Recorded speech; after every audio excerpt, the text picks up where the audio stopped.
जय श्री कृष्णा। आप सभी का मेरे चैनल में स्वागत है। कल से पवित्र और पावन भगवान भोलेनाथ का प्रिय मास सावन प्रारंभ हो जाएगा। इस सावन सोमवार का हम सभी व्रत करते हैं। इस दिन भगवान भोलेनाथ का अभिषेक और माता पार्वती की और पूरे शिव परिवार की पूजा की जाती है। व्रत के साथ साथ ही व्रत कथा भी पढ़ी जाती है। तो आज इस वीडियो में हम सुनेंगे सावन सोमवार व्रत कथा। एक समय की बात है, किसी नगर में एक साहूकार रहता था। उसके घर में धन की कोई कमी नहीं थी, लेकिन उसकी कोई संतान नहीं थी। इस कारण वह बहुत दुखी था। पुत्र प्राप्ति के लिए वह प्रत्येक सोमवार व्रत रखता था और पूरी श्रद्धा के साथ शिव मंदिर जाकर भगवान शिव और पार्वती जी की पूजा करता था। उनकी भक्ति देखकर एक दिन पार्वती जी ने भगवान शिव से कहा, हे प्राणनाथ, यह व्यापारी आपका सच्चा भक्त है। कितने दिनों से यह सोमवार का व्रत और पूजा नियमित कर रहा है। भगवान आप इस व्यापारी की मनोकामना अवश्य पूर्ण करें। भगवान शिव ने मुस्कुराते हुए कहा, हे पार्वती, इस संसार में सबको उसके कर्म के अनुसार फल की प्राप्ति होती है। प्राणी जैसा कर्म करते हैं उन्हें वैसा ही फल प्राप्त होता है। इसके बावजूद पार्वती जी नहीं मानी। उन्होंने आग्रह करते हुए कहा कि आप इस व्यापारी की इच्छा पूरी करें, आपको इसकी इच्छा पूरी करनी ही पड़ेगी। पार्वती जी का इतना आग्रह देखकर भगवान शिव ने कहा, तुम्हारे आग्रह पर मैं इस व्यापारी को पुत्र प्राप्ति का वरदान देता हूँ, लेकिन इसका पुत्र 16 वर्ष से अधिक जीवित नहीं रहेगा। उसी रात भगवान शिव ने स्वप्न में उस व्यापारी को दर्शन देकर उसे पुत्र प्राप्ति का वरदान दिया और उसके पुत्र के 16 वर्ष तक जीवित रहने की बात भी बताई। भगवान के वरदान से व्यापारी खुशी तो हुआ, लेकिन पुत्र की अल्पायु की चिंता ने उस खुशी को नष्ट कर दिया। व्यापारी पहले की तरह सोमवार का विधिवत व्रत करता रहा। कुछ महीने पश्चात उसके घर अति सुंदर पुत्र रत्न की प्राप्ति हुई। पुत्र जन्म से व्यापारी के घर में खुशियां भर आई। बहुत धूमधाम से पुत्र जन्म का समारोह मनाया गया, लेकिन उस बालक की कम उम्र का रहस्य किसी और को नहीं पता था। जब उसका पुत्र 12 वर्ष का हुआ तो शिक्षा के लिए उसे वाराणसी भेजने का निश्चय हुआ। व्यापारी ने उसके मामा को बुलाया और कहा कि शिक्षा प्राप्त करने के लिए इसे वाराणसी छोड़ आओ। रास्ते में जहाँ भी रात्रि विश्राम के लिए ठहरते वहीं यज्ञ करते और ब्राह्मण को भोजन कराते जाएं। लंबी यात्रा के बाद वे लोग एक नगर में पहुंचे तो वहां उस नगर के राजा की कन्या का विवाह था। निश्चित समय पर बारात आ गई, लेकिन वर का पिता अपने बेटे के एक आंख से काने होने के कारण बहुत चिंतित था। उसे इस बात का भय सता रहा था कि राजा को इस बात का पता चलने पर कहीं वह विवाह से इनकार ना कर दे, जिससे उसकी बदनामी होगी। वर के पिता ने उस अमर बालक को देखा तो उसके मस्तिष्क में एक विचार आया। उसने सोचा, क्यों न इस लड़के को दूल्हा बनाकर राजकुमारी से विवाह करा दूं। विवाह के बाद इसको धन देकर विदा कर दूंगा और राजकुमारी को अपने नगर में ले आऊंगा।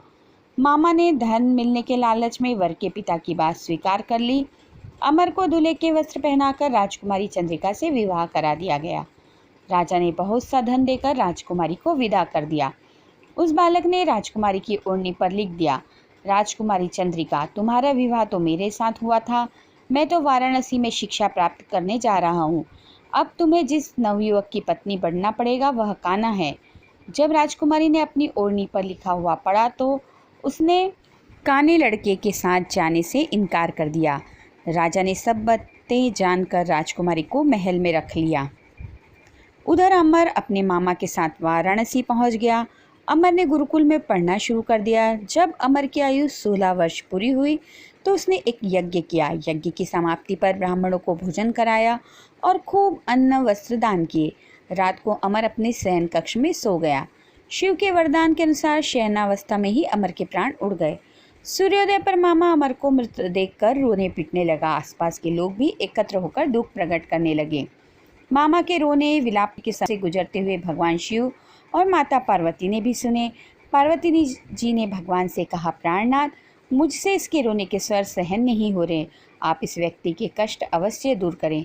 भगवान शिव ने पार्वती जी के साथ अदृश्य रूप में समीप जाकर अमर को देखा तो पार्वती जी से बोले, पार्वती, यह तो उसी व्यापारी का पुत्र है। मैंने इसे 16 वर्ष की आयु का वरदान दिया था। इसकी आयु तो नहीं है, पार्वती जी ने फिर भगवान शिव से निवेदन किया कि हे प्राणनाथ, आप इस लड़के को जीवित करें, नहीं तो इसके माता पिता पुत्र की मृत्यु के कारण रो रो कर अपने प्राणों का त्याग कर देंगे। पार्वती जी के आग्रह करने पर भगवान शिव ने उस लड़के को जीवित होने का वरदान दिया और कुछ ही पल में वह जीवित होकर उठ बैठा। शिक्षा समाप्त करके वह बालक अपने मामा के साथ अपने नगर की ओर चल दिया। दोनों चलते चलते हुए उसी नगर में पहुँचे जहाँ उसका विवाह हुआ था। उस नगर में भी बालक ने यज्ञ का आयोजन किया। समीप से गुजरते हुए नगर के राजा ने यज्ञ का आयोजन देखा। राजा ने अमर को तुरंत पहचान लिया। यज्ञ समाप्त होने पर राजा अमर और उसके मामा को महल में ले गया और कुछ दिन उन्हें महल में रखकर बहुत सा धन वस्त्र देकर राजकुमारी के साथ विदा किया। मामा ने नगर में पहुंचते ही एक दूत को घर भेजकर अपने आगमन की सूचना भेजी।